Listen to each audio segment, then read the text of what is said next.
आप विक्रमादित्य की घोड़ी दूसरा पाठ। राजा विक्रमादित्य अपनी न्यायप्रियता और साहस के लिए पूरे भारत में प्रसिद्ध थे।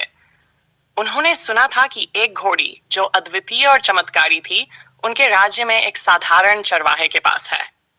घोड़ी की तेज रफ्तार और अद्भुत क्षमता के बारे में जानने के बाद राजा ने निश्चय किया कि वह इस घोड़ी को किसी भी प्रकार से प्राप्त करेंगे, परंतु ईमानदारी और निष्ठा के मार्ग पर चलते हुए। घोड़ी के मालिक से मुलाकात। राजा विक्रमादित्य साधारण वस्त्र धारण कर चरवाहे के पास पहुंचे। चरवाहा एक वृद्ध पुरुष था जो अपनी घोड़ी के साथ खेत के पास बैठा था। राजा ने विनम्रता से उससे पूछा, बाबा, मैंने सुना है कि आपके पास एक अद्भुत घोड़ी है, क्या मैं उसे देख सकता हूँ? वृद्ध चरवाहा मुस्कुराते हुए बोला, ये घोड़ी मेरे जीवन का हिस्सा है। ये मुझे हर कठिनाई से बाहर निकालती है और मेरे लिए किसी खजाने से कम नहीं। राजा का प्रस्ताव।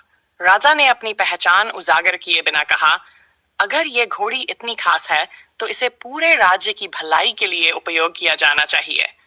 क्या आप इसे मुझे बेच सकते हैं? चरवाहा गंभीर हो गया और बोला, मुझे पता है कि आप कौन हैं। आप राजा विक्रमादित्य हैं। मैं जानता हूं कि आप न्यायप्रिय हैं, परंतु यह घोड़ी मेरी बेटी के समान है। इसे छोड़ना मेरे लिए बहुत कठिन है। चरवाहे ने राजा को चुनौती दी, अगर आप इस घोड़ी को काबू में कर लें और इसे अपनी सवारी बना लें तो मैं इसे आपको खुशी खुशी सौंप दूंगा, परंतु यह इतना आसान नहीं है। घोड़ी तेज और जंगली स्वभाव की थी। जैसे ही राजा ने उस पर चढ़ने का प्रयास किया, वह बिजली की गति से भागी। राजा ने धैर्य और चतुराई का परिचय देते हुए घोड़ी की चाल को समझा। उन्होंने उसे धीरे धीरे काबू में किया। घोड़ी ने राजा के साहस और संयम को पहचाना और शांत हो गई। वह दृश्य अत्यंत रोमांचक था।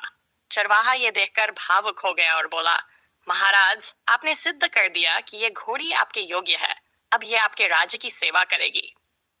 घोड़ी का समर्पण।